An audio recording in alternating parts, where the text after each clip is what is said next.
Bugun kliyentlarim bilan telefonda gaplashib turdim. Bir payt bolalarim kelib qolishdi. Oyi, rasm chizgimiz kelyapti, maylimi deyishdi. Men tezroq mayli chiza qolinglar, faqat hamma yoqqa chizib tashlamaylar dedim.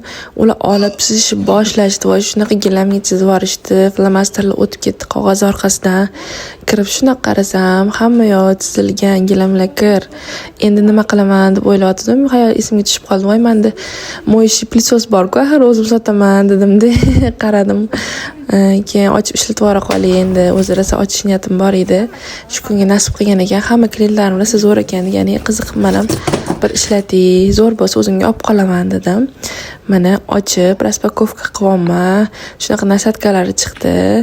Nasatkalarni bir-biriga ulab ishlatishga tayyorladim. Ressali suv uchun 2 litr baka bu kir suv uchun 4 litrli baka bor ekan. O'zini ichidan shunaqa kichkina paketchada sredstvasi ham chiqdi. Buni yana alohida sotib olsanglar ham bo'ladi qo'shimcha. Hozir qarab turinglar, mo'jiza yuz beradi desam, yo'q, bu mo'jiza emas, bu uch modeli. Mana gilamlarim hamma yog'i shunaqa yozilib yotibdi. Hozir mana yoqib ishlatamiz. Yangi uyga ko'chganimizga ko'p bo'lmaganiga qaramasdan oq gilam olganimizda, shuning uchun rosa tez kir bo'ladi. Endi dizaynerimiz bizga mana shunaqa oq gilam qo'yiladi, maslahat bergani uchun.